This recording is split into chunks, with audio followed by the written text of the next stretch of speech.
ولا قوة إلا بالله حسبنا الله ونعم الوكيل يا حي يا قيوم برحمتك أستغيث لا إله إلا أنت سبحانك إني كنت من الظالمين ربنا آتنا من لدنك رحمة وهيئ لنا من أمرنا رشدا اللهم صل على محمد وعلى آل محمد وأصحاب محمد وأزواج محمد وأمة محمد أجمعين إلى يوم الدين آمين الحمد لله رب العالمين والصلاة والسلام على سيد الأنبياء والمرسلين وعلى آله وأصحابه أجمعين إلى يوم الدين الحمدللہ آج 22 اکتوبر 2023 کو سنڈے کے دن ہمارا یہ پبلک سیشن نمبر 117 نمبر انشاءاللہ ہوگا. آپ کے سوالات یہ ریئل ٹائم پرچیوں کی شکل میں میرے پاس آ چکے ہیں. انشاءاللہ ان پرچیوں کو بھی ہم کور کریں گے. پہلے کرنٹ افیئر کے طور پر کچھ چیزیں میں ڈسکس کر لوں. پچھلے 2 ویکس میں ہماری جو اتوار کی اسپیشل جو کرنٹ افیئر کے طور پر ڈسکشن ہوئی تھی، وہ اس وقت جو حماس اور اسرائیل کے درمیان جو ایک کنفلکٹ چل رہا ہے فلسطین کے حوالے سے، اس پہ میں نے تفصیلی گفتگو کی تھی.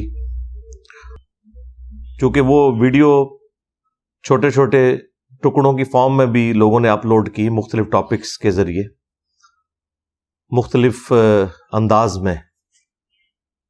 اس میں بعض لوگوں نے شرارتاً کچھ کلپس بھی کاٹ کے اپنا لقمہ اس کے منہ میں ڈالنے کی کوشش کی. تو یہ کچھ تو لوگ قرآن پاک کے ساتھ بھی کرتے رہے. اب اس کا یہ مطلب نہیں کہ بار بار ان چیزوں کی کلیریفیکیشن دی جائے. وہ گفتگو پوری ایک ٹوٹیلٹی میں 1 گھنٹے کی گفتگو ہے، اور اس میں ظاہر ہے کہ ایک اوور آل مقدمہ ڈسکس ہوا ہے.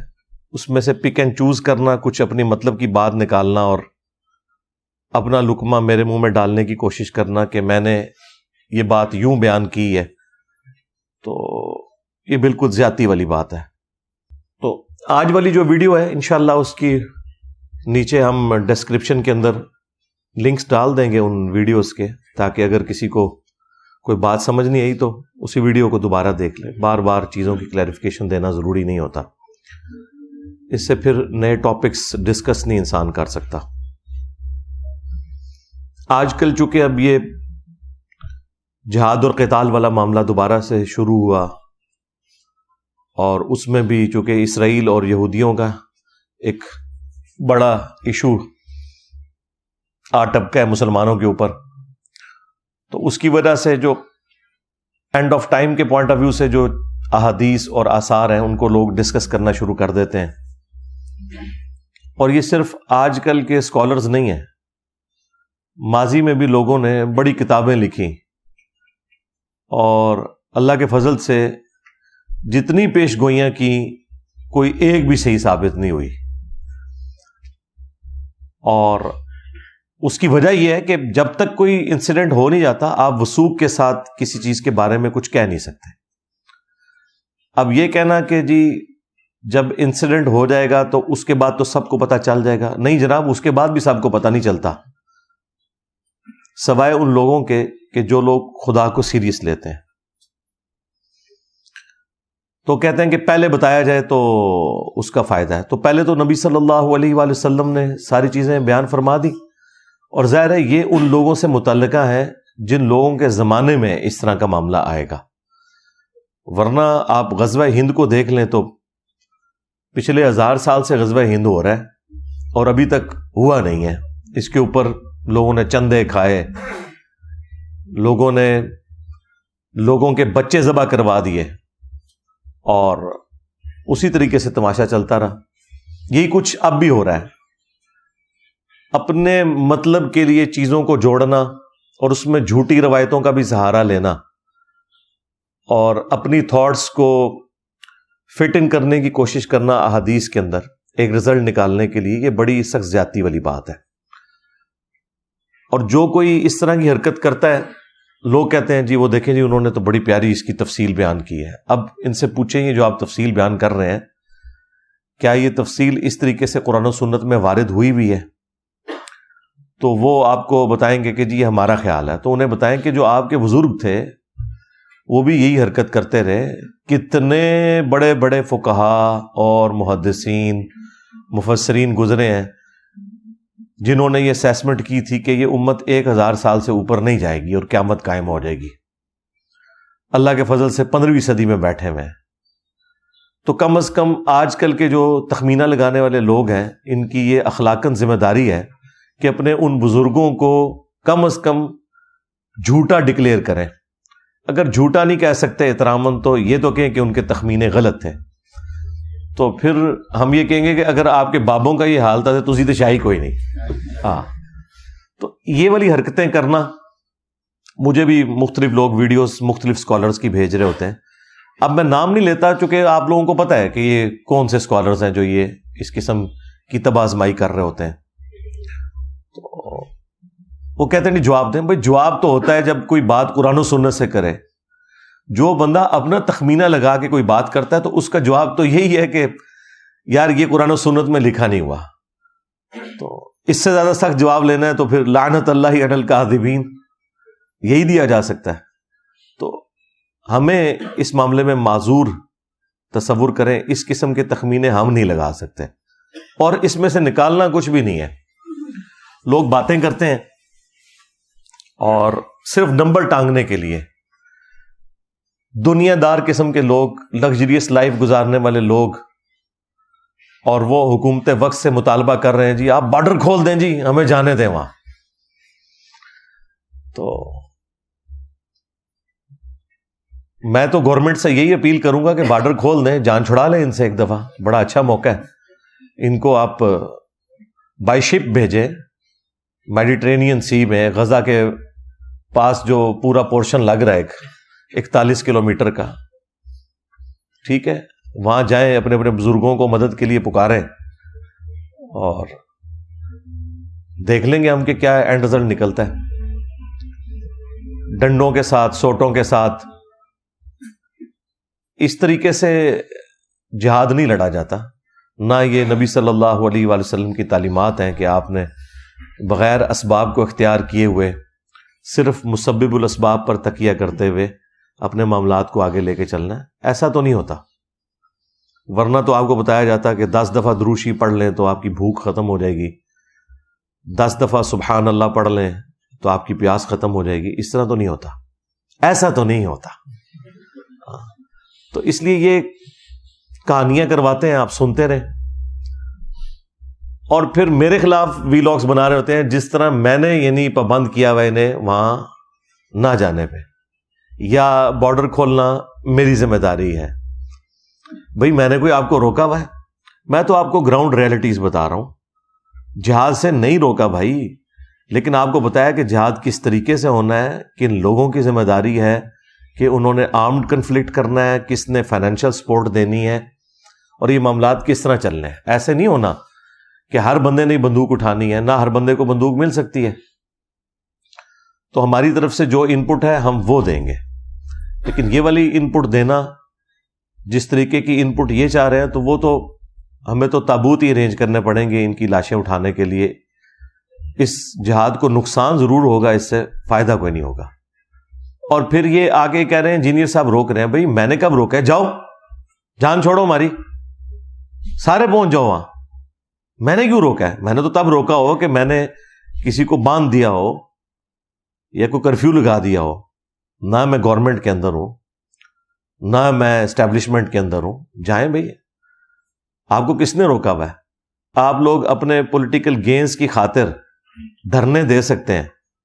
آپ کیوں نہیں دھرنا دے رہے ہیں؟ آپ بارڈر کھلوانے کے لیے بڑھو نہ جڑے، کیوں نہیں دے رہے؟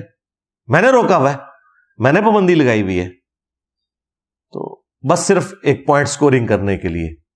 اس میں سے جو اصل چیز نکالنے کی وہ یہ ہے کہ اینڈ پہ انہوں نے آپ کو اپنا اکاؤنٹ نمبر نیچے شیئر کروانا ہوتا ہے کہ جی آپ تو پہنچ نہیں سکتے، ہمیں پتہ ہے، تو ہمارا رابطہ ہو گیا، ہم انشاءاللہ آپ ہمیں چندے دیں، ہم وہاں پہنچا دیں گے. وہاں آپ ذرا مصر کے بارڈر کے اوپر دیکھیں، آلریڈی جو مصر کے لوگوں نے جتنی امداد بھجوائی ہوئی ہے نا، ابھی تو کل رات کو انہوں نے تھوڑا سا بارڈر کھولا ہے اور کچھ 20 کے قریب ٹرک انٹر ہونے دیے ہیں. تو یہاں سے کوئی امداد نہ بھی بھیجے, آلریڈی مصر کے لوگوں نے اتنا کچھ بھیج دیا ہے کہ جتنے لوگ ہیں ان سے کئی گنا زیادہ انہوں نے راشن ان کے لیے اویلیبل کر دیا. تو مہربانی کر کے یہاں آپ کسی کو اس طریقے سے چندہ نہ دیں, یہ انہی کے اوپر لگنا ہے, کیونکہ یہ لوگ وہاں پہنچ نہیں سکتے ہیں, نہ پہنچا سکتے ہیں, نہ ان کا پہنچایا ہوا وہاں ایکسیپٹ ہونا ہے. وہ آپ کو پتہ ہے, وہ تو مصر کے ساتھ حالانکہ اسرائیل کے بڑے اچھے تعلقات ہیں, اس کے باوجود وہ تو ان کی چیزوں کو بھی بغیر تلاشی کے اندر نہیں جانے دے رہے. کتنا پریشر ہے, اس کے باوجود ان لوگوں کی چیزیں کہاں انٹر ہونے دینی ہے. تو یہ کچھ بھی نہیں ہونا, یہ پیسے انہی کی جیبوں میں جانے ہیں. انہوں نے نئی گاڑیاں نکلوانی ہیں, انہوں نے اور پلاٹس خریدنے ہیں. تو مہربانی کر کے ہاں ایک ان کے مشورے پہ آپ عمل کریں, وہ بڑا اچھا مشورہ ہے. وہ یہ کہہ رہے ہیں کہ دعا کریں, بالکل اس مشورے کے اوپر آپ عمل کریں, دعا کریں, قنوت نازلہ پڑھیں. ہم خود پڑھ رہے ہیں اتنے دنوں سے قنوت نازلہ, تو یہ کام کرنے کا ہے. باقی آپ تفصیلی ویڈیو میری دیکھ لیں تو اس میں آپ کو آئیڈیا ہو جائے گا چیزوں کا. قرب قیامت کی جو نشانیاں ہیں نا, یہ ایک الگ سے ایک پورا ٹاپک ہے. اس کے اوپر پوری دنیا میں مختلف اسکالرز تب آزمائی کرتے ہیں, ویڈیوز میں بھی, کتابی شکل میں بھی اپنی اسیسمنٹس لگاتے ہیں. اب میرے اندر اتنی جرت نہیں ہے کہ میں اس لیول پہ آگے جاؤں. میں صرف ان نشانیوں کے بارے میں آپ کو بتا سکتا ہوں جو پوری ہو چکی ہیں پہلے سے. مستقبل قریب میں یا مستقبل بعید کے اندر جو ہونے والی ہیں ان کے بارے میں بتا سکتا ہوں, لیکن پریزنٹ ٹائم میں اس وقت یہ کون سی نشانی پوری ہو رہی ہے یہ بتانا میرے لیے پاسبل نہیں جب تک کہ وہ اسٹیبلش نہ ہو جائے. قیامت کی سب سے بڑی نشانی رسول اللہ صلی اللہ علیہ وآلہ وسلم کا دنیا میں آنا ہے. صحیح مسلم میں حدیث ہے, امام جعفر علیہ السلام نے اپنے والد امام باقر علیہ السلام سے, اور انہوں نے جابر بن عبداللہ رضی اللہ تعالیٰ عنہ سے روایت کی ہے کہ نبی صلی اللہ علیہ وآلہ وسلم جب کبھی بھی منبر پر تشریف لاتے, آپ کی آواز بلند ہو جاتی, آنکھیں سرخ ہو جاتی, غصے میں اضافہ ہو جاتا, گویا کوئی جرنیل اپنی فوج کو تیار کر رہا ہے. یعنی اگریسو سٹائل میں گفتگو کرنا ممبر کی ریکوائرمنٹ ہے. ممبر کی ریکوائرمنٹ طارق جمیل سٹائل یا غامدی سٹائل نہیں ہے, بلکہ محمدی سٹائل ہے, جس کے اوپر یا ڈاکٹر اسرار صاحب عمل کرتے تھے یا اللہ کے فضل سے میں عمل کرنے کی کوشش کرتا ہوں. اس کے بعد آپ صلی اللہ علیہ وآلہ وسلم فرماتے حمد و صلات کے بعد, فَإِنَّ خَيْرَ الْحَدِيثِ كِتَابُ اللَّهِ وَخَيْرَ الْهَدِيِ هَدْيُ مُحَمَّدٍ صَلَّى اللَّهُ عَلَيْهِ وَآلِهِ وَسَلَّمَ وَشَرَّ الْأُمُورِ مُحْدَثَاتُهَا وَكُلَّ مُحْدَثَةٍ بِدْعَةٍ وَكُلَّ بِدْعَةٍ ضَلَالَةٍ وَكُلَّ ضَلَالَةٍ فِي النَّارِ. یہ صحیح مسلم میں بھی خطبہ موجود ہے, سنن نسائی کے اندر بھی موجود ہے, میں نے کئی دفعہ بیان کیا. اس کے بعد آپ فرماتے ہیں کہ میں اور قیامت اس طرح ساتھ بھیجے گئے ہیں جیسا کہ یہ 2 انگلیاں. یعنی نبی علیہ السلام اور قیامت کے درمیان اب کوئی اور فاصلہ نہیں ہے, حالانکہ 1500 سال گزر چکے ہیں. اب مجھے بتائیں, جب صحابہ کرام یہ بات سنتے ہوں گے تو ان کے دماغ میں تو ہوگا 50-60 نہیں تو 100 سال بعد قیامت آ ہی جائے گی. اور بعض لوگوں نے ایک حدیث سے دھوکہ کھایا بھی, وہ بخاری اور مسلم دونوں میں حدیث ہے کہ نبی صلی اللہ علیہ وآلہ وسلم نے فرمایا کہ 100 سال نہیں گزریں گے, اس وقت جتنے روئے عرض پہ لوگ موجود ہیں ان پہ قیامت قائم ہو جائے گی.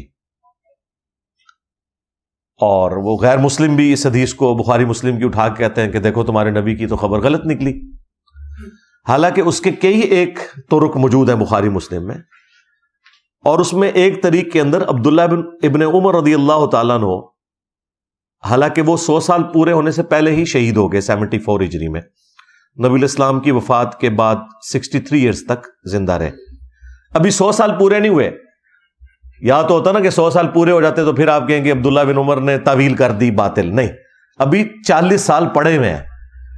اور وہ جب یہ حدیث بیان کرتے تھے تو وہ ساتھ بتاتے تھے کہ نبی علیہ السلام نے فرمایا تھا کہ جو اس وقت لوگ موجود ہیں ان پر قیامت قائم ہو جائے گی. مراد یہ کہ یہ قرن ختم ہو جائے گا, یہ زمانہ ختم ہو جائے گا اور اگلی جنریشن سٹارٹ ہو جائے گی.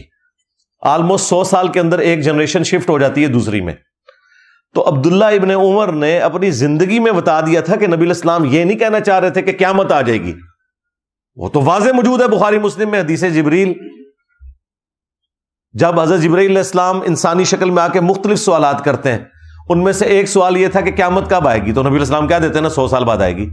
آپ نے فرمایا کہ جو شخص سوال پوچھ رہا ہے نا، جس شخص سے پوچھا جا رہا ہے وہ اس سے زیادہ نہیں جانتا جو کہ پوچھنے والا پوچھ رہا ہے.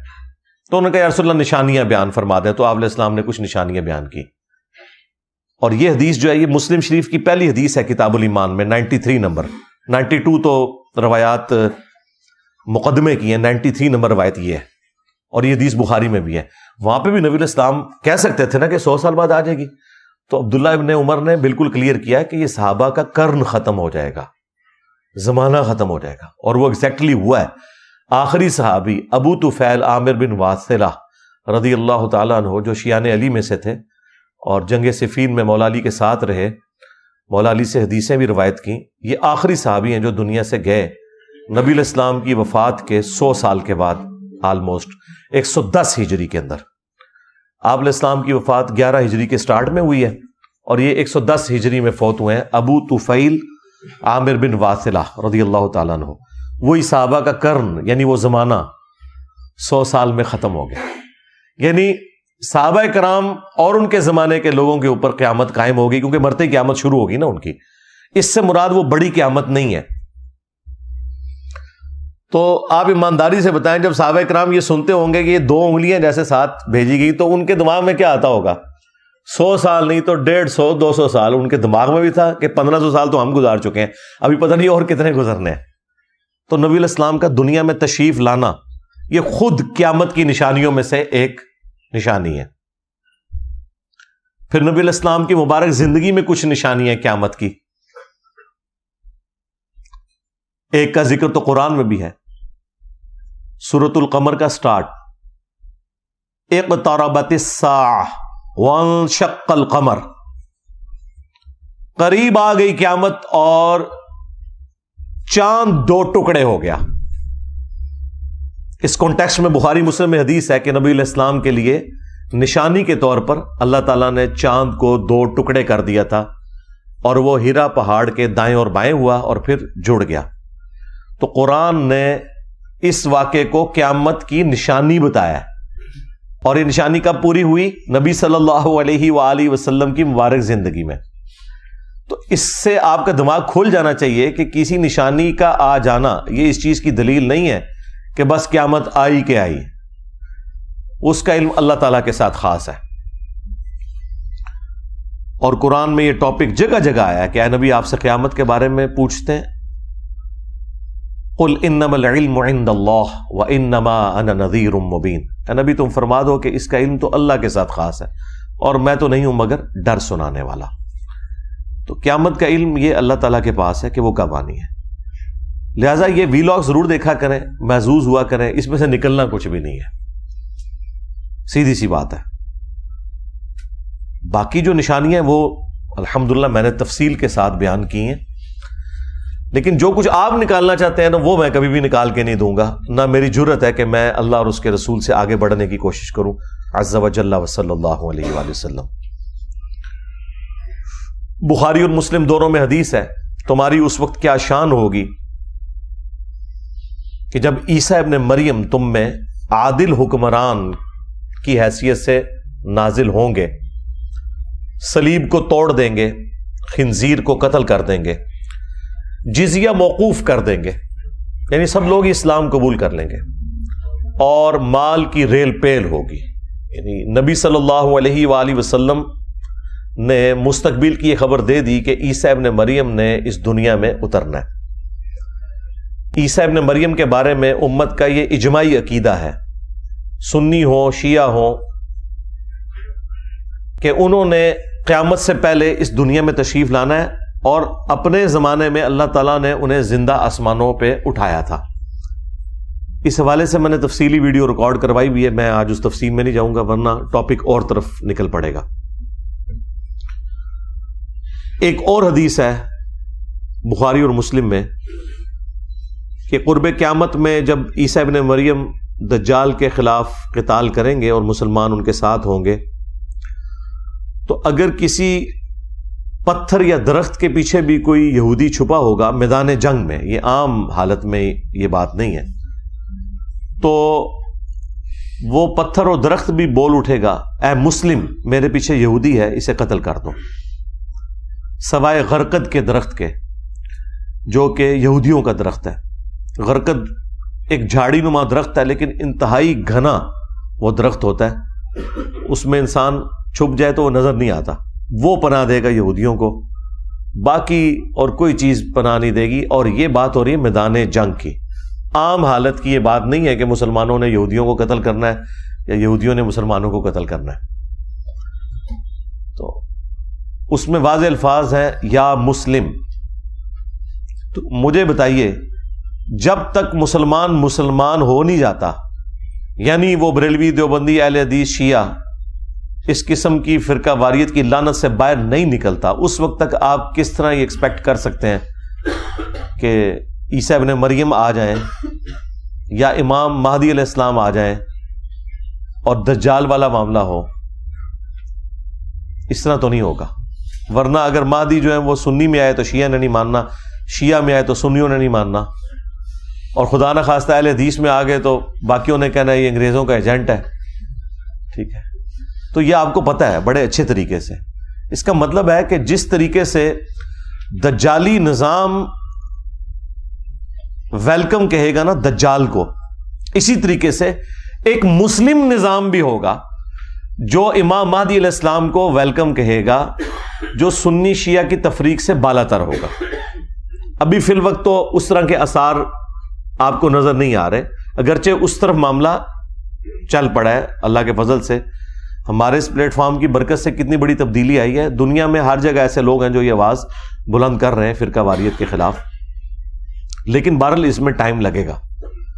تو اس سے پہلے تو امام مہدی کو تو بھیج کے قتل کروانے والی بات ہے، 500 کے قریب جعلی مہدی تو قتل ہو چکے ہیں ابھی تک، تو وہ تو غیبی مدد ہوگی اس امام کے ساتھ، اور ظاہر ہے اسی صورت میں کہ جب اکثریت مسلمانوں کی انہیں لیڈرشپ کے اوپر ایکسپٹ کرے گی۔ اس وقت تو آپ کے سامنے ساری فرقہ واریت ہے۔ تو اس طرح کی جو احادیث ہیں ان کے ساتھ یہ والا جو پہلو جڑا ہوا ہے نا، اس کے اوپر محنت کرنے کی ضرورت ہے۔ ویسے لوگوں کو خوابوں کی دنیا میں رکھنا اور یہ کہنا کہ مسلمان بالکل یونائٹ ہے، ایسا تو نہیں ہے، آپ کو بھی پتہ ہے کیا صورتحال ہے مسلمانوں کی۔ دجال کے حوالے سے بخاری اور مسلم میں درجنوں احادیث ہیں، خصوصاً مسلم شریف کے اندر تو بڑی تفصیل کے ساتھ، یعنی ذخیرہ احادیث میں جتنی احادیث صحیح مسلم کے اندر دجال والے چیپٹر میں آئی ہیں اور کسی کتاب کے اندر نہیں آئی ہیں۔ یہ آپ کو کمبائنڈ فارم میں مشکات المصابیح کے اندر 3 جلد کے اندر آپ کو یہ ساری احادیث ایک خاص ترتیب کے ساتھ مل جائیں گی۔ مشکات کو میں نے انسائکلوپیڈیا آف حدیث ڈکلیئر کیا ہے، یہ آج سے آلموسٹ 700 سال پہلے یہ کتاب فائنل ہوئی ہے۔ اس کے تعارف پہ میں نے پوری ویڈیو ریکارڈ کروائی ہے، وہ آپ دیکھ لیجئے گا۔ بہرحال یہ اہل سنت کی مین سٹریم کی جتنی کتابیں ہیں بخاری سے لے کے ابن ماجہ تک، اس کے علاوہ بھی اور کتابوں کے سمجھ لیں نوٹس ہیں، اس میں جو 3 جلد میں آلموسٹ 57 کے قریب احادیث صرف دجال اور نزول عیسیٰ سے متعلق ہیں، وہ آپ پڑھیں انشاءاللہ، آپ کو اوورال ایک بلو پرنٹ سامنے آ جائے گا اس حوالے سے۔ میں تو اس میں سے جو کنکلوژن ہے وہ آپ کے سامنے رکھ سکتا ہوں کہ ہم نے کیا کرنا ہے، یعنی سب کی تو یہ خواہش ہے نا کہ اس فتنے سے بچیں، اس کے لیے نبی صلی اللہ علیہ وآلہ وسلم نے جو ارشاد فرمایا وہ میں آپ کے سامنے رکھ دوں گا، یہی چیز ہے۔ اس سے زیادہ ہم کیا کر سکتے ہیں، اور اس سے زیادہ کی ضرورت بھی نہیں ہے۔ خام خواہ اس کے اوپر ایک ہنگامہ کھڑا کر کے اور اپنی طرف سے چیزیں ایڈ کر کے لوگوں کو اپنے خیالات کا اسیر کرنا، یہ بڑی سخت زیادتی والی بات ہے۔ اس کی وجہ سے پھر احادیث والا معاملہ تو بیک فٹ پہ رہ جائے گا۔ دجل عربی زبان میں کہتے ہیں دھوکے کو، جھوٹ کے لیے بھی استعمال ہوتا ہے، اور یہ جو دجال ہے اسے المسیح الدجال کہا گیا ہے، یعنی جھوٹا مسیح۔ سچے مسیح کون ہے؟ عیسیٰ ابن مریم علیہ السلام، اور جھوٹا مسیح کون ہے؟ المسیح الدجال، جو بالکل قرب قیامت میں آئے گا. تو اس کا مطلب یہ ہے کہ وہ ایک دھوکہ ہے انسانیت کی آزمائش کے لیے. یہودیوں کے ہاں یہ چیز موجود ہے. ان کی پوری ہسٹری میں آپ کو انبیاء کرام علیہ السلام کے حوالے سے بڑی تفصیلات ملیں گی,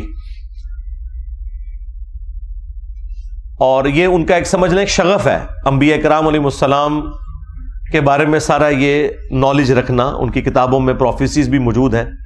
ان میں سے جو سب سے بڑی پروفیسی جس کے اوپر یہ اسرائیل بھی قائم کیا ہے ان لوگوں نے, وہ یہ ہے کہ قرب قیامت میں ایک مسیح آئیں گے جنہوں نے پوری دنیا کے اوپر حکومت قائم کرنی ہے.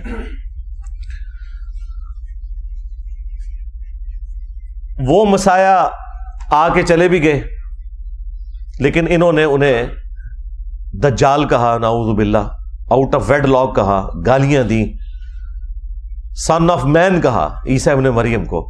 اللہ تعالیٰ نے ان کی جان بخشی کی اور انہیں زندہ آسمانوں پہ اٹھا لیا. اب قرب قیامت میں جب دجال آئے گا تو یہ اس کو اپنا وہ مسیح مان لیں گے, اور پھر اس کو قتل کرنے کے لیے عیسیٰ ابن مریم کو اللہ تعالیٰ دنیا میں بھیجیں گے. لہذا یہ جو پرسنالٹیز ہیں یہ دو ہیں. ایک عیسیٰ مسیح ہے جو اوریجنل مسیح ہے, اور ایک ہے مسیح الدجال جو جھوٹا مسیح ہے, جسے ہم دجال کہتے ہیں. یہودیوں کا لیڈر وہ مسیح ہوگا جو دجال ہے, اور مسلمانوں کا اور کرسچنز کا لیڈر, کیونکہ کرسچنز بھی اسلام قبول کر لیں گے. یہ اب الگ سے ایک ٹاپک ہے. میں آج عیسیٰ ابن مریم والے ٹاپک کو ڈسکس نہیں کر رہا, ورنہ 1 گھنٹہ اس کے لیے الگ چاہیے. وہ آپ میری ویڈیو دیکھ لیں تفصیل کے ساتھ, حیات مسیح اور نزول مسیح علیہ السلام. میں دجال کے ٹاپک کو فی الوقت ٹچ کر رہا ہوں. تو یہ عیسیٰ ابن مریم اسے قتل کریں گے. وہ تفصیلی احادیث موجود ہیں بخاری اور مسلم کے اندر. میں چند ایک احادیث کور بھی کر دوں گا آج انشاءاللہ تعالی. بہرحال اس میں ہمارے لیے جو نبی صلی اللہ علیہ وآلہ وسلم نے ارشاد فرمایا وہ صحیح مسلم کے اندر 3 احادیث ایسی ہیں جن میں ایک ہی وظیفے کا ذکر ہوا ہے, اور وہ ہے سورۃ الکہف کا. صحیح مسلم کی ایک حدیث میں ہے کہ جو شخص بھی سورۃ الکہف کی پہلی 10 آیات حفظ کر لے گا وہ دجال کے فتنے سے بچ جائے گا. دوسری حدیث میں آیا ہے سورۃ الکہف کی آخری 10 آیات, اور تیسری حدیث میں آیا ہے مسلم شریف کی کہ جب تم دجال کو اپنے سامنے پاؤ تو اس کے سامنے سورۃ الکہف کی پہلی چند آیات, وہی 10 آیات تلاوت کرنا, تو اللہ تعالیٰ تمہیں محفوظ کر دے گا. تو اس کا مطلب ہے یہ آیات مسلمانوں کو یاد بھی ہونی چاہیے. اور ان سے رزلٹ کیسے نکالنا ہے کہ جب دجال سامنے آئے گا تو اس کے سامنے یہ آیات پڑھنی ہے, جس طرح کہ ہم مختلف بلاؤں سے بچنے کے لیے سنت اذکار اور دعائیں پڑھتے ہیں. بخاری میں حدیث ہے جو رات کو آیت الکرسی پڑھ کے سو جائے صبح تک ایک فرشتہ اس کی حفاظت کے اوپر مامور ہو جائے گا. یہی ہے نا.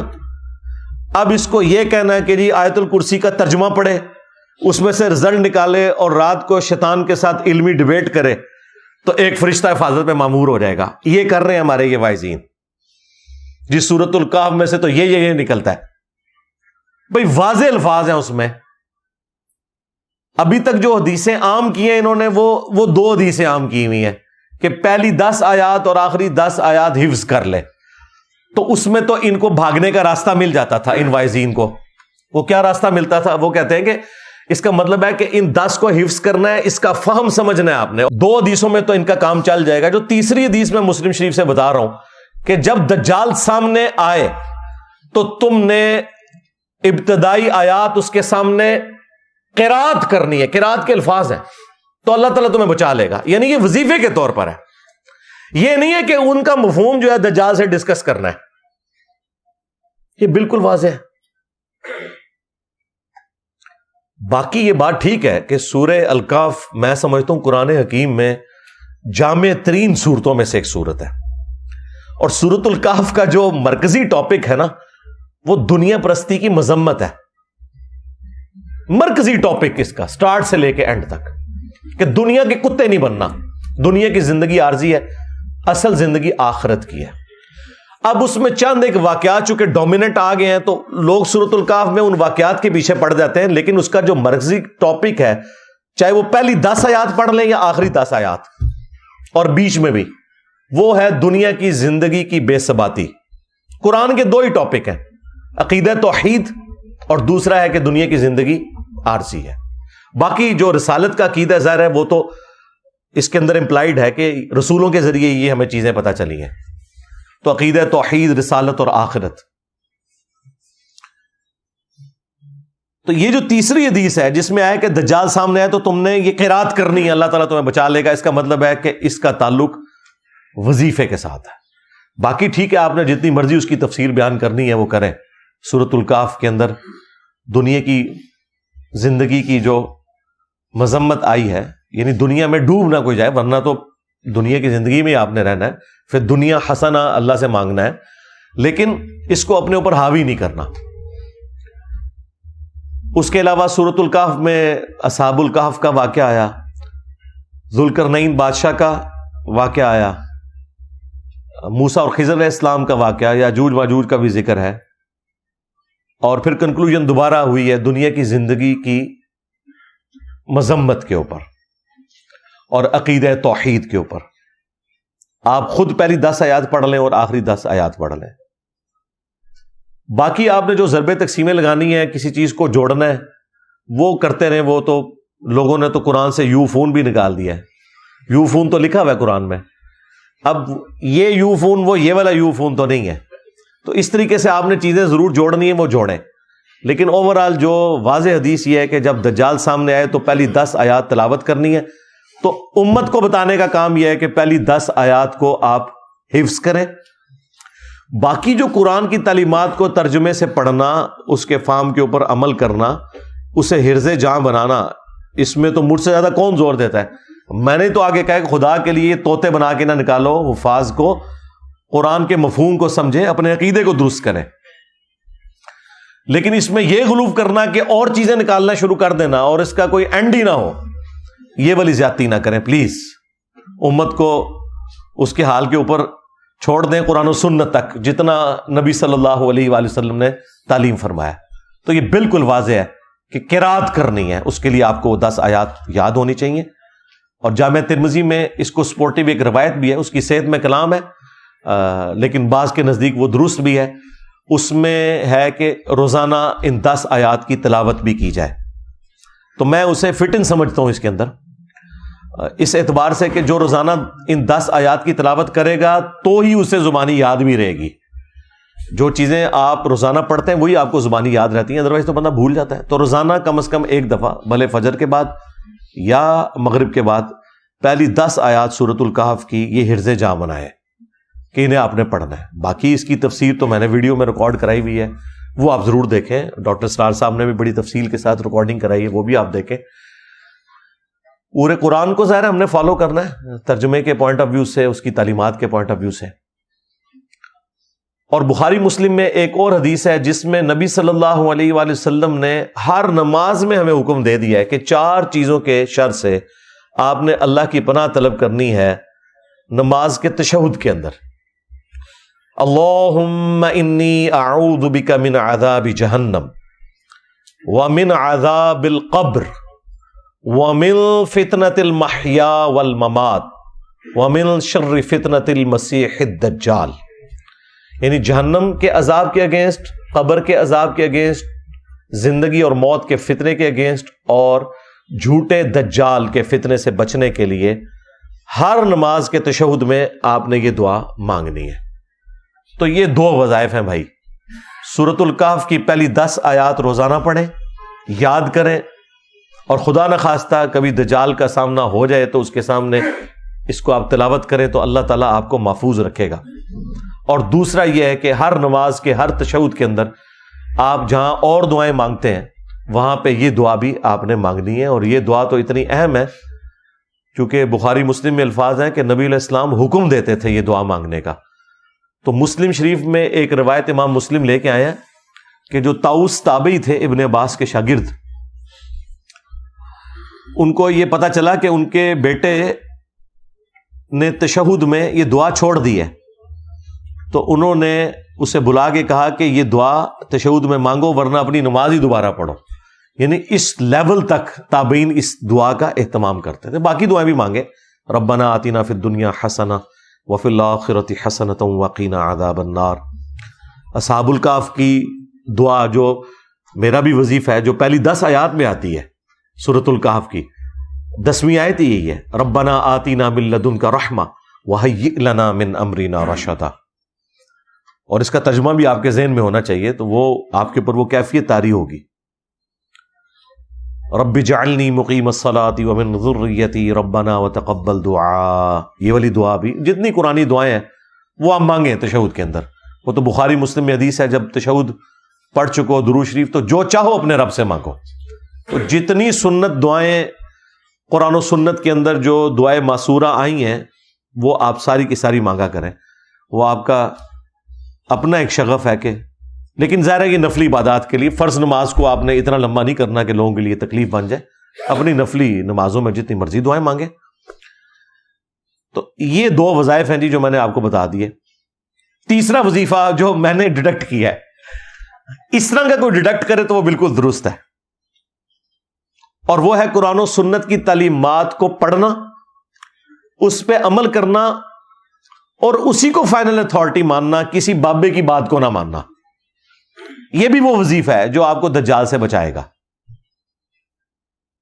آپ سوچ رہے ہیں کہ کیسے؟ جی بخاری مسلم میں لکھا ہوا ہے کہ جب دجال آئے گا تو ایک مومن اس کے سامنے کھڑا ہوگا. وہ اسے کہے گا میں تیرا رب ہوں، مان مجھے. وہ کہے گا کہ مجھے نبی کی حدیث پہنچی ہے کہ تو دجال ہے. وہ کہے گا میں تیرے 2 ٹکڑے کر کے تجھے دوبارہ زندہ کروں گا، پھر تو مجھے رب مان لینا. مردوں کو زندہ کرنا تو رب کا کام ہے. وہ اس کے 2 ٹکڑے کرے گا، اس کے درمیان چلے گا، پھر اسے جوڑ کے دوبارہ زندہ کر لے گا. کتنی بڑی آزمائش ہے. یعنی انسانی تاریخ میں اتنی بڑی آزمائش کسی نے دیکھی ہوگی؟ وہ زندہ ہو جائے گا، پھر وہ اسے کہے گا ہاں سنا اب بتا. وہ کہے گا کہ تیرے اس عمل نے میرے عقیدے میں ہی مضبوطی کی ہے، کیونکہ نبی علیہ السلام نے یہ بھی فرمایا تھا کہ ایک مومن کو قتل کر کے وہ دوبارہ زندہ کر لے گا. تو دجال ہے. دیکھ لیں بابوں کے ماننے والے تو پہلے گر پڑیں گے. بابی گئے، ہاں. اور جو کتابی ہوں گے، کتاب و سنت کے ماننے والے، وہ کہیں گے حدیث پہنچی ہے. مجھے بتائیں یہ مخلوق کہاں پائی جاتی ہے جو کہتی ہے کہ یہ میرے نبی کی حدیث ہے، میں کچھ نہیں مانتا. اور ان کے سامنے تو ڈیوڈ کاپر فیلڈ آ جائے تو یہ غوث وقت اسے مان لیں گے. ان کی حالت تو یہ الوژن دیکھ کے یہ گر جانے والے لوگ ہیں. سن سنا کے پاگل ہو گئے ہیں. اگر انہوں نے کوئی چیز دیکھ لی تو انہوں نے تو سجدے میں گر پڑنا ہے دجال کے سامنے. تو نبی علیہ السلام فرماتے ہیں اس کے ایک ہاتھ میں آگ ہوگی اور ایک میں جنت ہوگی. وہ جو آگ ہوگی بیسیکلی وہ جنت ہوگی، اور وہ جو جنت جو ہے وہ اصل میں آگ ہوگی. تو وہ دوبارہ اسے قتل کرنے کی کوشش کرے گا، قتل نہیں کر سکے گا. پھر وہ اسے اٹھا کے آگ میں پھینک دے گا، یعنی اپنی اس جنت کے اندر جو اوریجنل جنت ہوگی لیکن اس کی وہ آگ ہوگی، اپنی طرف سے آگ میں پھینکے گا اور وہ بندہ جنت میں پہنچ جائے گا. اور نبی علیہ السلام نے فرمایا وہ اس وقت کا سب سے بہترین شہید ہوگا، سید الشہداء ہوگا. یعنی وہ کلمہ حق بلند کرے گا نا، جو المستدرک للحاکم میں حدیث ہے کہ سید الشہداء حمزہ ابن عبد المطلب ہے، اور ہر وہ شخص سید الشہداء ہے جو جابر حکمران کے سامنے کلمہ حق بلند کرے یہاں تک کہ اسے قتل کر دیا جائے. اسی وجہ سے ہم حضرت حسین ابن علی کو بھی سید الشہداء کہتے ہیں. اور وہ شخص بھی اس وقت کا سب سے بہترین شہید ہوگا جو دجال کے سامنے کھڑا ہوگا. یہ تو اسے بزرگ مانگ لیں گے. ہاں انہوں نے تو فوراً اس کی بزرگی کا اعتراف کر لینا. بخاری مسلم دونوں میں حدیث ہے کہ تمہارا رب کانا نہیں ہے لیکن دجال کانا ہوگا. اچھا یہ بعض جگہ آپ نے تصویر دیکھی ہے وہ ماتھے پہ آنکھ دکھائی ہوئی ہے، اس طرح کا نہیں ہوگا دجال. ہاں دجال کی آنکھ اپنی جگہ پہ ہی ہوگی، لیکن ایک آنکھ اس کی جو دائیں آنکھ ہے وہ ابری ہوئی ہوگی، یہاں سے وہ کانا ہوگا اور ایک آنکھ سے وہ دیکھے گا. آنکھیں دونوں ہوں گی، لیکن یہ ایک ابرے ہوئے انگور کے گوشے کے مانند اس کا ایک نکلا ہوا ڈھیلا ہوگا، آنکھ اس کی ایک سلامت ہوگی، تو وہ کانا ہوگا، اور تمہارا رب کانا نہیں ہے. پھر نبی علیہ السلام نے فرمایا کہ اس کی دونوں آنکھوں کے درمیان کافر لکھا ہوگا، لیکن وہ کافر ایبریویشن کے اندر لکھا ہوا ہوگا، کاف فا را.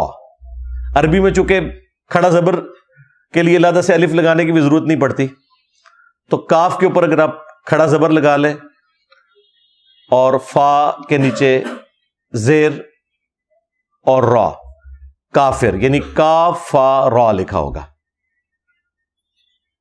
اور مسلم شریف کے الفاظ ہیں کہ کوئی ان پڑھ بندہ بھی ہوگا نا، تو ہوگا اگر مومن تو وہ بھی پڑھ لے گا یہ کافر لکھا ہوا ہے. ہاں، اور اس میں ایڈ کرنے لگا ہوں، یہ ہے وہ اجتہاد جو کرنے والا کہ کوئی مفتی بھی ہو، اگر وہ دنیا کا کتا ہوا تو وہ کافر پڑھ نہیں سکے گا، کیونکہ وہ تو شوبتے سے متاثر ہو جائے گا.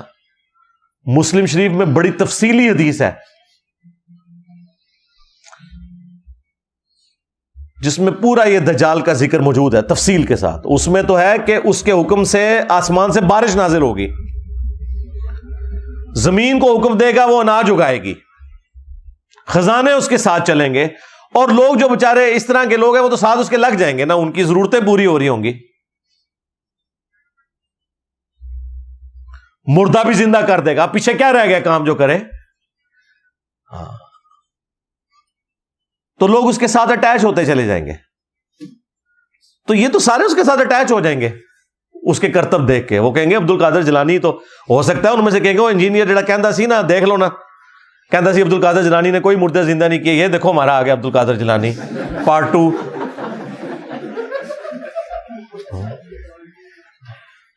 ان لوگوں کی کوئی حالت ہے جن کو آپ قرآن اور حدیث دکھائیں یہ لوگ ماننے کے لیے تیار نہیں ہوتے. انہوں نے وہ کافر بھی پڑھ کے بھی اس کی تعویل کر جانی ہے. ہو سکتا ہے کاف سے وہ کشف سمجھ لیں، ہاں، فا سے فیض سمجھ لیں، ہاں، اور را سے روحانیت سمجھ لیں.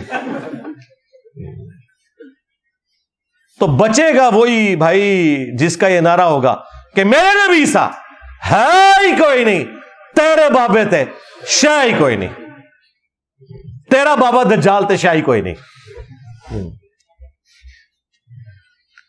تو جو کرتبوں سے متاثر ہونے والے لوگ ہیں وہ تو گئے، سیدھی سی بات ہے. بچے گا وہ جو قرآن و سنت پہ چلنے والا ہوگا، ہاں انشاءاللہ تعالی. باقی نبی صلی اللہ علیہ وآلہ وسلم کی جو تفصیلی احادیث ہیں وہ آپ مشکات سے خود پڑھ لیں. اس میں ایک تمیم داری والی وہ جساسہ والی حدیث بھی ہے، جو ایک سمندری سفر کے دوران ایک جزیرے پر انہوں نے دجال کو زنجیروں میں جکڑا ہوا دیکھا تھا، اور پھر نبی علیہ السلام کو پوری تفصیل بیان کی. آپ علیہ السلام نے باقاعدہ صحابہ کرام کو جمع کر کے کہا کہ دیکھو میں نے جو نشانیاں بتائی تھیں اس کو اللہ تعالیٰ نے وہ دکھایا بھی ہے. اور ابن سیاد کے حوالے سے بھی مسلم شریف میں احادیث موجود ہیں، بخاری میں بھی ہیں. ابن سیاد بھی دجالوں میں سے ایک دجال تھا، لیکن وہ جو بڑا دجال ہے وہ یہ نہیں تھا. اس کے اوپر اتفاق ہے. اس کے اوپر بعض لوگ پوچھ رہے ہوتے ہیں کہ ابن سیاد کے بارے میں، جب نبی علیہ السلام کو بعد میں بتا دیا گیا کہ یہ وہ والا دجال نہیں ہے، تو وہ احادیث بالکل واضح ہے کہ وہ دجال بالکل ڈیفرنٹ ہے. کیونکہ بخاری مسلم دونوں میں حدیث ہے کہ قیامت اس وقت تک قائم نہیں ہوگی جب تک کہ 30 جھوٹے دجال نہ پیدا ہو جائیں، جن میں سے ہر ایک دعوی نبوت بھی کرے گا. اب یہ والا دجال بھی دعوی نبوت سے سٹارٹ لے کے دعوی خدائی تک پہنچے گا، کیونکہ یہ مسیح تو کہہ رہا ہوگا نا اپنے آپ کو. تو نبی علیہ السلام فرمایا کہ 30 جھوٹے دجال آئیں گے جو دعوی نبوت کریں گے. ایک تو ہمارا یہ پچھلی صدی میں غلام القادیانی دجال گزرا ہے، یہ بھی دجالوں میں سے ایک دجال تھا. یہی حدیث ابو داؤد اور ترمذی میں ہے. اس میں تو نبی علیہ السلام نے فرمایا کہ 30 جھوٹے دجال دعوے نبوت کریں گے. انا خاتم النبیین لا نبی بعدی، میں خاتم النبیین ہوں، میرے بعد کوئی نبی نہیں ہے. اور میری امت کا ایک گروہ قیامت تک حق پر قائم رہے گا، کوئی نقصان پہنچانے والا انہیں نقصان نہیں پہنچا سکے گا، وہ غالب رہیں گے۔ امام بخاری، امام مسلم نے بھی یہ والا حدیث کا پورشن لیا ہے، اس میں امام بخاری نے ایک باب باندھا ہے اس حدیث کے اوپر کہ ہوا اہل العلم، اس سے مراد اہل علم ہے جو گروہ حق پر رہے گا، وہ فرقہ نہیں ہے، وہ گروہ ہے۔ فرقے تو جہنمی ہیں، وہ ابو داؤد میں حدیث ہے کہ 72 فرقے جہنم میں جائیں گے، 73 ہو جائیں گے۔ 73 اس لیے ہو جائیں گے کہ ایک کو جب توڑا جائے، اس کے 72 ٹکڑے اور کیے جائیں تو وہ اوریجنل تو اپنی جگہ رہے گا نا، تو اس اوریجنل کو آپ فرقہ نہیں کہہ سکتے۔ فرق تو وہ ہے جو ٹوٹ کے الگ ہو، ورنہ کیا صحابہ کرام کو آپ فرقہ کہیں گے؟ صحابہ کرام اہل بیت کس سے ٹوٹ کے الگ ہوئے تھے؟ وہ تو نبی اسلام کے ساتھ تھے۔ آپ سے ٹوٹ کے جو الگ ہوئے وہ 72 فرقے ہیں۔ درخت اپنی اوریجنل جگہ پہ موجود ہے، پتا جو ہے وہ فرق کہلاتا ہے۔ تو فرقے سارے جہنمی ہیں، ایک گروہ حق پہ قیامت تک قائم رہے گا۔ تو یہ جو 30 جھوٹے دجال ہیں، یہ آنے ہی آنے ہیں۔ ان میں سے جو سب سے بڑا دجال ہے وہ آخری دجال ہے، اور ظاہر ہے اس کے لیے ایک سسٹم تو ہوگا۔ یہ کہنا کہ دجال ایک سسٹم کا نام ہے، سسٹم بھی ہے، وہ سسٹم جو کہ اس کو ویلکم کہے گا، اور ظاہر ہے کہ وہ سسٹم تو شروع سے ایگزسٹ کرتا ہے، اپنی اب پیک کو پہنچ گیا۔ جیسے یہ سائنس کی ترقی ہوئی ہے، اس نے تو دجالی سسٹم کو زیادہ سپورٹ کر دیا نا۔ جو لوگ مٹیریل کے ماننے والے ہیں اور مٹیریل کو سب کچھ سمجھتے ہیں، تو ان کے لیے تو سائنس نے فزیکلی ترقی کر کے ان کو دکھا دی ہے نا جی۔ دنیا میں جو اس وقت آپ کو آسائشیں نظر آ رہی ہیں اپنے ارد گرد جتنی بھی، یہ نہ تو اجمیر شریف والوں کا کوئی کمال ہے، نہ بغداد شریف والوں کا، نہ بریلی شریف والوں کا، نہ دیوبند شریف کا۔ سائنس نے جو کچھ آپ کو دیا ہے وہ آپ کے سامنے ہے، یہ تو ہم محسوس کر رہے ہیں نا۔ مسلمان کیا، کافر کیا، کوئی بھی ہو، سائنس کی برکات سے آپ فائدہ اٹھا رہے ہیں۔ یہ جو آپ کو کہہ رہے ہیں اسرائیل کی پروڈکٹس کا بائیکاٹ کریں، سب سے پہلے اس مولوی کا سمارٹ فون چھین لیں، تیری ایسی تھی تیسی گلا کر دو۔ اسی فرانس سے، اسی اسرائیل سے ان کو ڈالرز آئیں، چندے وہ قبول کر لیتے ہیں، اور آپ کو کہتے ہیں ان ملکوں میں جا کے رہنا حرام ہے۔ بائیکاٹ کرنے کے لیے کچھ کولڈ ڈرنکس ہی رہ گئے، یہ ساری موبائل کمپنیاں، موبائل کنیکشن یہ نہیں آتے، ایت ضرورت ہے تو باقی چیزیں بھی تو باقی لوگوں کی ضرورت ہے بھائی، اور یہاں تو ہمارا روزگار ان چیزوں کے ساتھ جڑا ہوا ہے۔ بائیکاٹ ایک چیز کا کرنا ہے، وہ شیطان ہے، چاہے وہ جمعے والے دن آپ کو ممبر پہ نظر آئے، چاہے آپ کے ساتھ ہو ہر وقت، اس کا بائیکاٹ کریں آپ، تو سب کچھ سیدھا ہو جائے گا۔ تو یہ دجالی نظام جو مٹیریل کو سب کچھ سمجھتا ہے، تو وہ فزیکلی تو انہوں نے کر کے دکھا دیا نا۔ آپ اپنے کپڑے جو پہنے ہوئے ہیں، جوتیاں پہنے ہوئے ہیں، ایون قرآن، بخاری، مسلم جو پرنٹ ہوئے ہوئے ہیں، آپ کے کمروں میں جو ایئر کنڈیشن لگے ہوئے ہیں، قالین بچھے ہوئے ہیں، کوئی ایک چیز بتا سکتے ہیں اپنی گھڑی سے لے کے بال پوائنٹ تک کہ جس میں سائنس کے احسانات نہ ہو؟ تو ظاہر ہے مٹیریل میں اللہ نے طاقت رکھی ہے، انسان کو اللہ نے ذہن دیا۔ اب جن کی ایک آنکھ بند ہے نا، وہ تو مٹیریل کو سب کچھ سمجھتے ہیں، وہ کہتے ہیں انہوں نے تو سب کچھ کر کے دکھا دیا ہے، ہم نے قانون قدرت دریافت کر لی ہے، ہم نے اللہ تعالیٰ کی ہینڈ رائٹنگ کو سمجھ لیا ہے، اب ہم ان چیزوں کو یوز کر کے جو مرضی کریں، اور وہ کر کے دکھا بھی رہے ہیں۔ دیکھیں، ایک بندے نے اپنے دفتر میں بیٹھ کے آج سے آلموسٹ 125 سال پہلے امیجنیشن میں چیزیں سوچی ہیں، آئنسٹائن، پھر میتھمیٹیکل کیلکولیشن کر کے آپ کو E=mc² کا فارمولا دے دیا کہ میس انرجی میں کنورٹ ہو سکتا ہے، انرجی بھی میس میں کنورٹ ہو سکتی ہے۔ اس کی بنیاد کے اوپر ایٹم بم اگلوں نے بنا کے بتا دیا۔ سیکنڈ ورلڈ وار ختم ہی نہیں ہونی تھی اگر ایٹم بم نہ امریکہ پھینکتا۔ تو مجھے بتائیں، آپ کے بزرگوں کا ہم نے کشف کا اور وہ روحانی معاملات کا کیا کرنا؟ کشف تو پھر ہوا ہے آئنسٹائن کے اوپر۔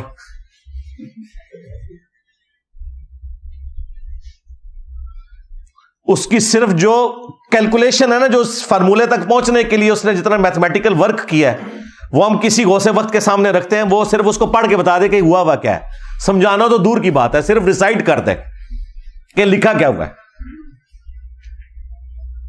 تو دنیا کے حقائق اللہ تعالیٰ نے کھولے ہیں نا ان کے اوپر، جن لوگوں نے ایفرٹ پٹ کی ہے. یہ اللہ تعالیٰ نے ایک اپنی سنت رکھی ہوئی ہے. تو سائنس نے ہماری زندگی آسان کر کے دکھا دیا، اور اس چیز نے پھر لوگوں کو دھوکے میں مبتلا کر دیا. انہوں نے مٹیریل کو سب کچھ سمجھا، اور یہ ہے دجالی سسٹم کہ ایکوائرڈ نالج جو اللہ تعالیٰ نے دیا تھا، سائنس کا علم، the knowledge obtained through observations and experiments، اس کو سب کچھ سمجھ لیا. اور جو ریویلڈ نالج تھا، وہی کا علم جو ہماری آخرت سے متعلق تھا، جو ہماری اخلاقیات سے متعلق تھا، اس سے ان لوگوں نے آنکھ بند کر لی. اسلام تو دونوں علوم کو ساتھ لے کے چلتا ہے. اور میں کہتا ہوں یہ ایکوائرڈ نالج سائنس نے تو جتنی توہمات کی مٹی پلیت کی ہے نا، ہمارے پاس تو کوئی ذریعہ نہیں تھا ان کی مٹی پلیت کرنے کا. ہم انہیں قرآن و سنت سے آیات اور احادیث بتاتے تھے تو یہ لوگ نہیں مانتے تھے. سائنس نے تو سب کچھ کر کے دکھا دیا ہے. اب ہم ان کو کہتے ہیں ہاں جی آؤ نا جناب. تم لوگ کہتے ہو نا بزرگ دلوں کا حال جانتے ہیں، اور تمہارے بزرگوں کا حال یہ ہے کہ آج کے وقت میں جن لوگوں کو تم لوگوں نے غوث ڈکلیئر کیا ہوا ہے نا، انہوں نے بھی اتنا موٹا چشمہ لگایا ہوتا ہے پڑھنے کے لیے. پاپا جانی اور اس کا جو پوتا ہے جس کا نام انہوں نے معاویہ رکھا ہوا ہے، اتنا موٹا اس کو شیشہ لگا ہوا ہے.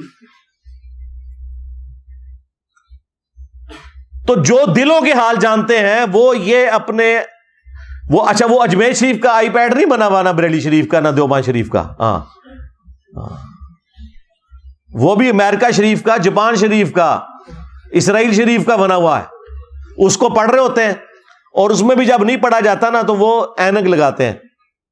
ویسے ان کو کوئی بتایا نا یار تھوڑی عزت بچانی ہے، اینک اتار کے نا انہوں تھوڑا زوم کر لیا کرو، انجینئر صاحب دے فتنے تو بچ جاؤ گے. تو وہ اینک لگا کے اس سے پڑھ رہے ہوتے ہیں. یہ لوگ ہیں جو لوگوں کے دلوں کے حال جانتے ہیں. سائنس نے دیکھیں ان کی مٹی کیسی پلید کی ہے کہ اینک ان کو بھی لگانی پڑ گئی ہے. اور اس سے یہ ان کا پول کھل گیا کہ دل کے حال تو چھوڑتے ہیں. جو میں یہ کہتا تھا نا، یہ سامنے سے دیکھ کے نہیں پڑھ سکتے، یہ اردو نہیں پڑھ سکتے بڑھاپے میں دیکھ کے بغیر اینک کے. سائنس پڑھنا تو دور کی بات ہے. تو یہ سائنس نے چونکہ سب کچھ کر کے دکھایا تو وہ لوگ ظاہر پھر اسیر ہو گئے. انہوں نے کہا جی واہ واہ واہ، یہ ہے اصل علم. ٹھیک ہے، جس کو یہ روحانیت کہتے ہیں جو کچھ ہے، اس نے تو سائنس نے تو کیا کرشمہ کر دیا ہے. 8 سے 100 سال پہلے کا انسان اگر نکل آئے قبر سے باہر اور آپ اس کو بتائیں کہ یہ میرا موبائل فون ہے، میں لائیو تجھے اس وقت مکہ اور مدینہ دکھاتا ہوں، وہ ماننے کے لیے تیار ہوگا؟ بھائی اس نے تو 4 مہینے یہاں سے پیدل جا کے حج کیا ہوا ہے، وہ کیسے مان لے گا؟ لیکن آج ہمارے بچے کو بھی پتا ہے. کہتے جی انجینئر صاحب کہتے بابے تے شاہی کوئی نہیں. اوے بابے تے بچے دے سامنے شاہ کوئی نہیں. ساڑھے بچے موبائل چلا سکتے ہیں، تھوڑے بابے بھی نہیں چلا سکتے جب تک کہ کسی سے سیکھ نہ لے. بنانا تو دور دی کر ہے، وہ چھڑ دو، بنا تو سکتے ہی نہیں ہے. تو سائنس نے ان کی بہت مٹی پلیت کی. حج عمرے کے لیے جاتے رہے نا یہ سارے بزرگ. تیل تو 1960 میں گوروں نے ہی نکالا ہے. ان سے پوچھے جب تم مکے مدینے حج کے لیے جاتے تھے تیل کیوں نہیں تمہیں نظر آیا؟ تسی تو 7 زمینہ تھلے ویکھدے سو. جی انجن روک لیا جی بابا جی نے، انجن بڑھایا نہیں روکیا. لیاؤ کڈو کیڑے بابے جے انجن روک کے دسن، چڑھائیے انجن تھوڑے بابے ہوتے. انجن روک لیا، اندازہ بھی ہے ان کو.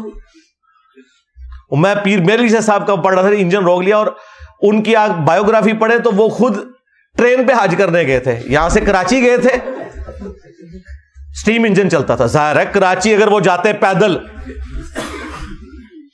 اس کی بجائے ٹرین پہ، اور وہاں سے پھر بحری جہاز میں گئے تھے. انجن روک لیا جی. تو سائنس نے تو کچھ نہیں چھوڑا، میں کہتا ہوں جی ان کا. اسی لیے میں نے کئی سال یہ پہلے کہا تھا کہ یہ جو آج کا ماڈرن دور ہے نا، اس میں یہ جو تم نے دیو مالائی قصے کہانیوں والا دین لوگوں کو بتایا نا، اس کی اب کوئی گنجائش باقی نہیں ہے. یہ ہے ہی فراڈ تھا. ٹھیک ہے، اور یہ نہ سمجھیے گا کہ یہ میری تھاٹس ہے. ہمارے ذہن والے لوگ شروع سے ایگزسٹ کرتے ہیں، لیکن چونکہ حکومتوں کے اندر صوفیاء کے ماننے والے بیٹھے ہوئے تھے، وہ ایسے لوگوں کو قتل کروا دیتے تھے. ان کی آواز کو دبا دیا جاتا تھا. یوٹیوب تو نہیں تھا نا.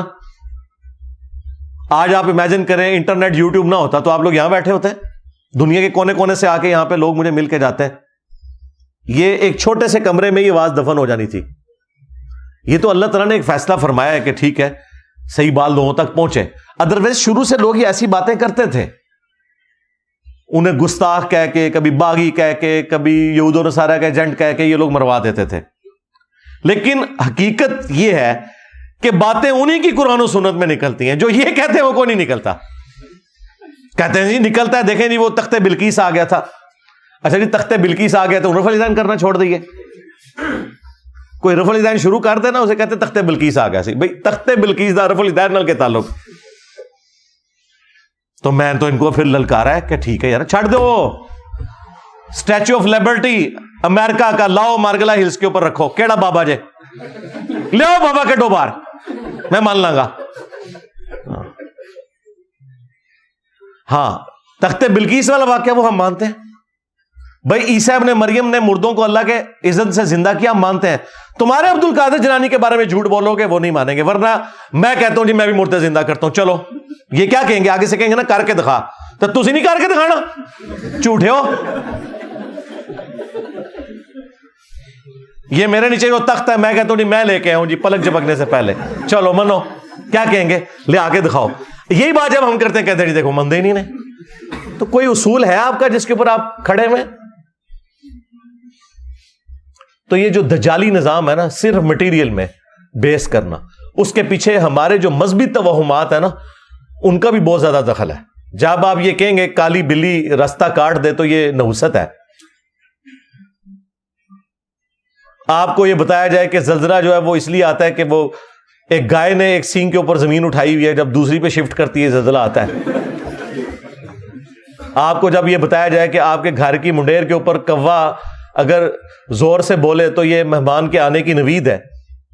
آپ کو بتایا جائے کہ جوتی پہ جوتی چڑھ جائے تو کہ مہمان آئے گا. میری تو روزانہ جوتی پہ جوتی چڑھتی ہے, میں نیڑے نہ لگن دینا کسی کو. مہمان دے آنا دور دی گل ہے.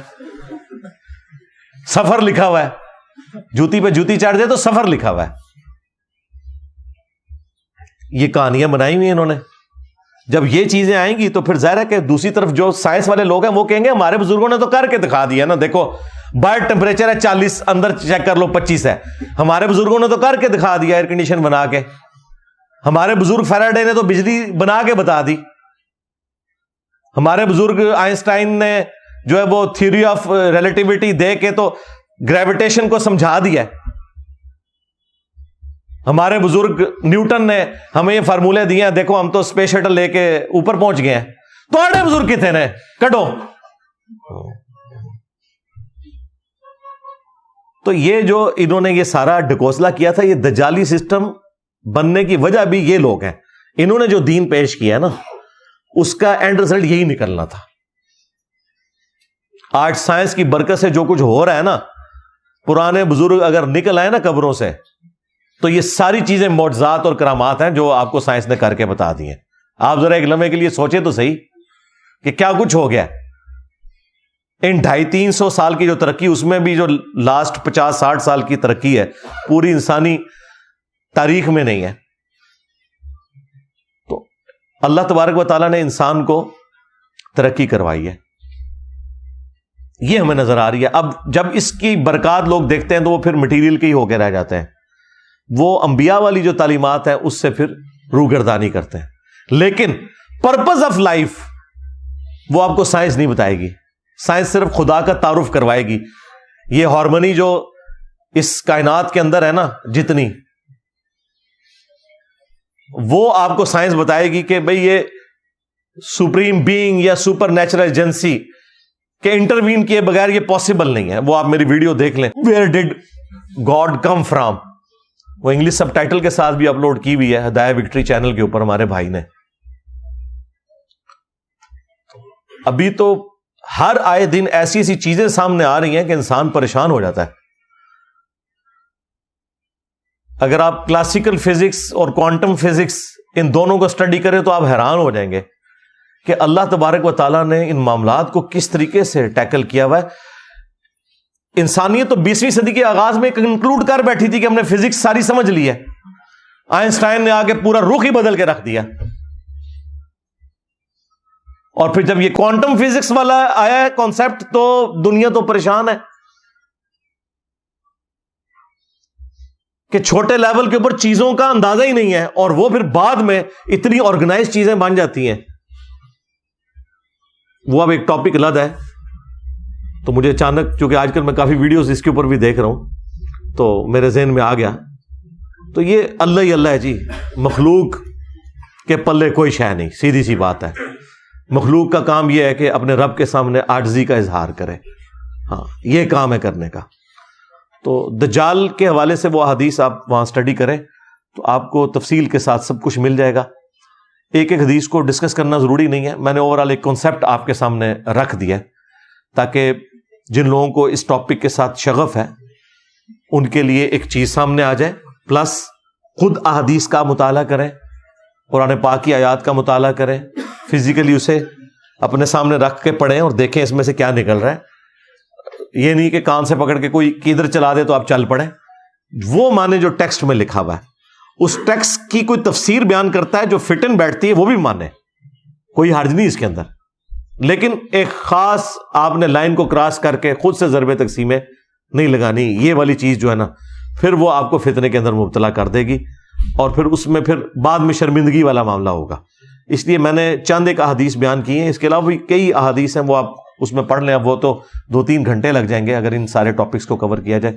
میں نے ایک اجمالاً، چونکہ آج کل یہ ٹاپک ڈسکس ہو رہا ہے اور لوگ ہمیں بھی کہہ رہے ہوتے ہیں جی بولو جی بولو، لو جی پھر ایسی ہے بولے جائے. ہاں لو سامو. ہاں صلو علی محمد و آل محمد، اللہم صلی علی محمد وعلی آل محمد واصحاب محمد وازواج محمد وامت محمد اجمعین الی یوم الدین، آمین. اللہم انی اسألک بانک انت اللہ لا الہ الا انت الاحد الصمد الذی لم یلد ولم یولد ولم یکن له کفوا احد وإلہکم الہ واحد لا الہ الا هو الرحمن الرحیم. الف لام میم. اللہ لا الہ الا هو الحی القیوم. اللہم صلی علی محمد وعلی آل محمد. اللہم ربنا آتنا فی الدنیا حسنہ وفی الآخرة حسنة وقنا عذاب النار. ربنا آتنا من لدنک رحمة وہیئ لنا من امرنا رشدا. اللہم اغفر لحینا ومیتنا وشاہدنا وغائبنا وصغیرنا وکبیرنا وذکرنا وانثانا. اللہم من احییتہ منا فاحیہ علی الاسلام ومن توفیتہ منا فتوفہ علی الایمان. اے اللہ، جن جن بھلائیوں کا سوال تیرے محبوب صلی اللہ علیہ وآلہ وسلم نے تجھ سے کیا، ہمارے حق میں، ہمارے ماں باپ کے حق میں، ہمارے بیوی بچوں کے حق میں، پوری امت کے حق میں قبول و منظور فرما. جن جن چیزوں کے شر سے تیرے محبوب علیہ السلام نے تیری پناہ طلب کی، تمام مسلمانوں کو ان چیزوں کے شر سے اپنی پناہ عطا فرما. بالخصوص فلسطین کے مسلمان، کشمیر کے مسلمان، انڈیا، چائنا، افغانستان، یمن، عراق، شام، پاکستان، جہاں کئی مسلمان کس پرسی کی زندگی گزار رہے ہیں، اے اللہ یہ کافروں کے خلاف برسر پیکار ہیں، غیب سے ان کی عزت، آبرو، جان و مال کی حفاظت فرما. اے اللہ، حاضرین کے دلوں میں جو جو نیک اور جائز دعائیں ہیں قبول منظور فرما. حاضرین کے جو چھوٹے بڑے رشتہ دار فوت ہو چکے مغفرت فرما، جو بیمار ہیں انہیں شفائے کلی عطا فرما. یہ تمام دعائیں تمام مسلمانوں کے حق میں قبول منظور فرما. ہمارے ملک پاکستان کی خیر فرما، اندرونی اور بیرونی خطرات سے محفوظ فرما. سبحان ربک رب العزت عما یصفون وسلام علی المرسلین والحمد للہ رب العالمین. صلی اللہ علی النبی الکریم وعلی آلہ وصحبہ اجمعین.